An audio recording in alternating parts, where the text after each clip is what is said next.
जय उत्तराखंड, जय पहाड़। मैं हूं कालिका कांडपाल और आप देख रहे हैं दस्तक पहाड़। मेरे साथ इस समय मौजूद हैं भारतीय जनता पार्टी की जो प्रत्याशी केदारनाथ उपचुनाव में है, श्रीमती आशा नौटियाल जी। आपका दस्तक पर बहुत बहुत स्वागत और अभिनंदन। नमस्ते।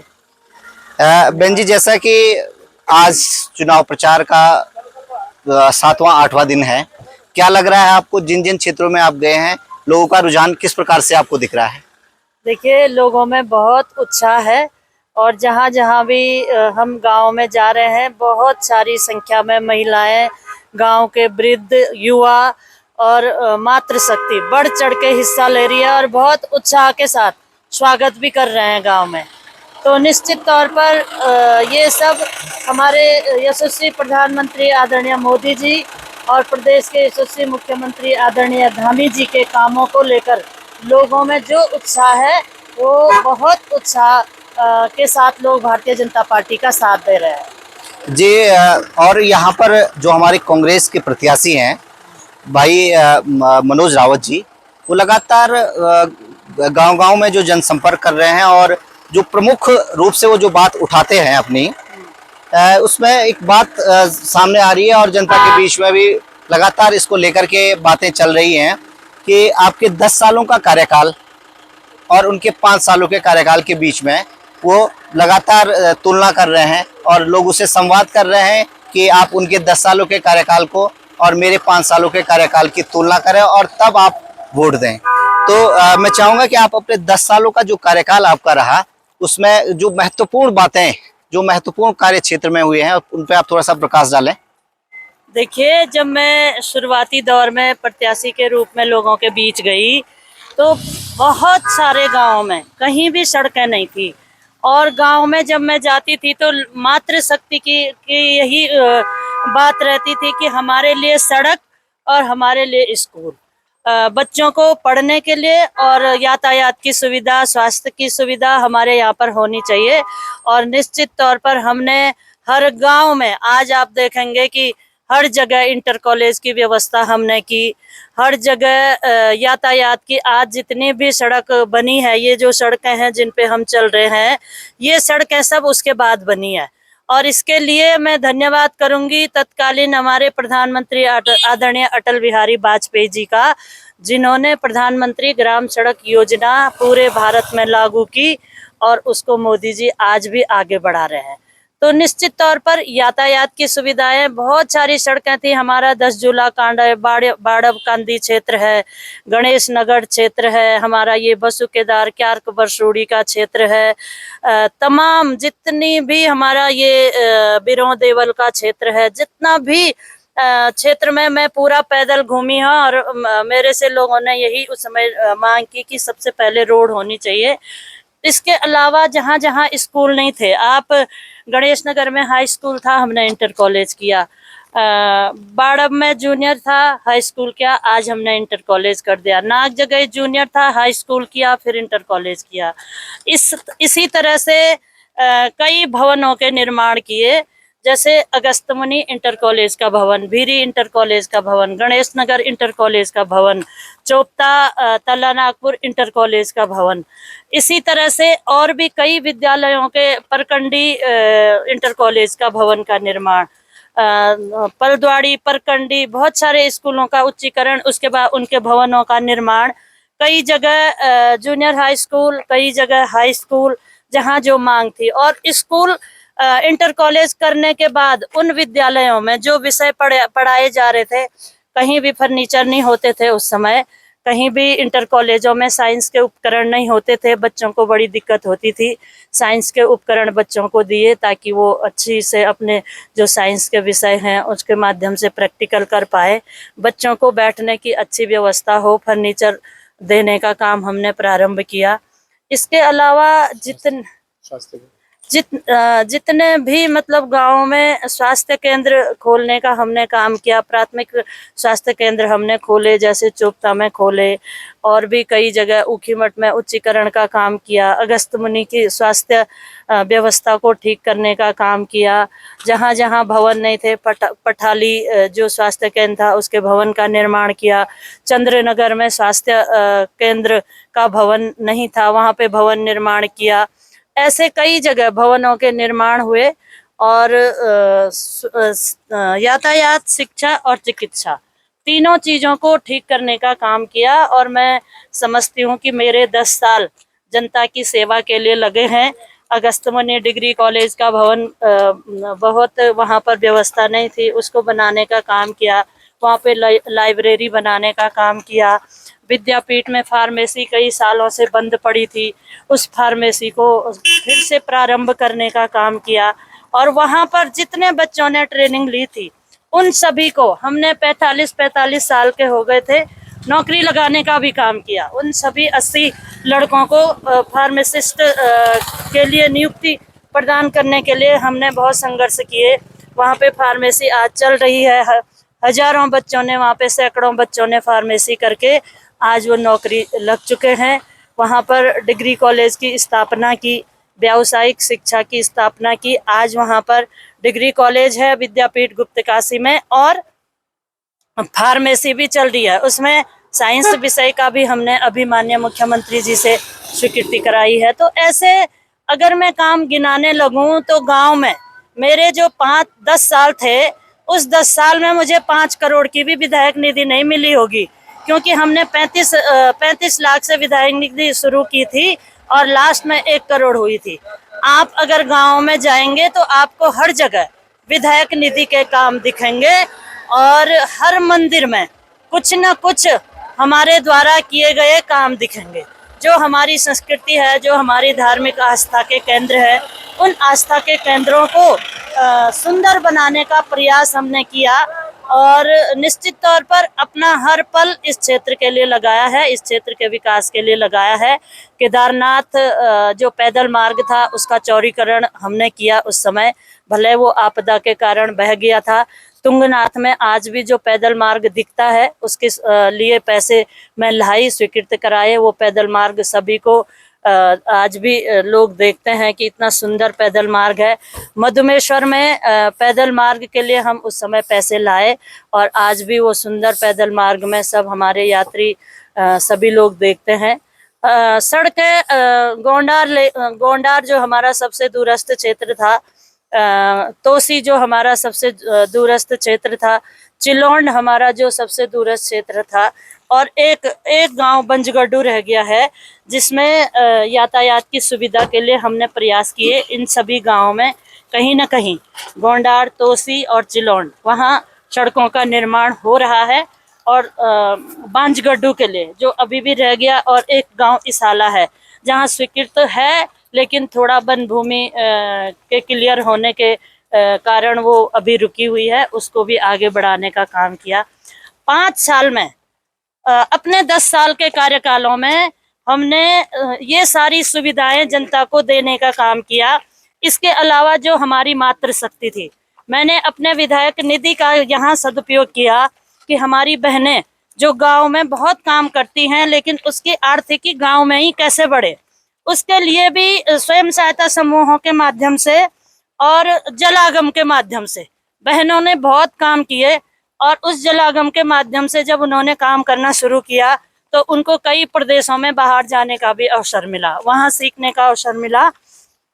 इसके अलावा जो मेरे पास विधायक निधि थी, उस विधायक निधि से मैंने उनको ये कहा कि मैं तुम्हें अपने विधायक निधि से टेंट दूंगी, चेयरें दूंगी जो गांव में शादियों में काम आएगा, और उस व्यवस्था से तुम अपनी थोड़ी बहुत इनकम कर सकते हैं। गांव में जो भी शादी होगी, लोग बहुत भारी भरकम पैसा न दे करके आपसे लेकर के थोड़ा बहुत आपको धनराशि दे करके आप अपनी इनकम बढ़ा सकते हैं, और इस इनकम से आप अपने महिला मंगल दल को कुछ न कुछ सामग्री गांव में जोड़ सकते हैं। तो यहाँ उनको आर्थिकी को बढ़ाने के लिए भी मैंने एक नई सोच के साथ काम किया। तो निश्चित तौर पर सभी मातृशक्ति को बहुत अच्छा लगा कि एक बहन ऐसी आई है जो हमारे बारे में सोचती है, और आज वो सारी मातृशक्ति मेरे साथ बढ़ चढ़ के हिस्सेदारी कर रही है। तो ये मेरा सौभाग्य है। बिल्कुल मैडम, गांव में विकास सड़क के रास्ते आता है, ये जी। तय है। और आपने बताया कि आपने पिछले 10 वर्षों के कार्यकाल में सड़कों के निर्माण में अहम भूमिका निभाई है, प्रत्येक गांव तक सड़कें पहुंचाई हैं।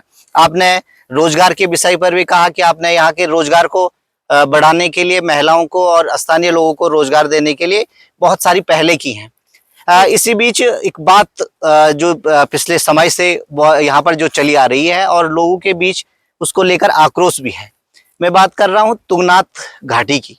सरकार के द्वारा वहां पर लोगों के रोजगार को छीनने के लिए, या मैं कहूँगा कि स्थानीय रोजगार जो लोग वहां पर लगा रहे थे उनको किसी न किसी तरीके से नुकसान पहुंचा है।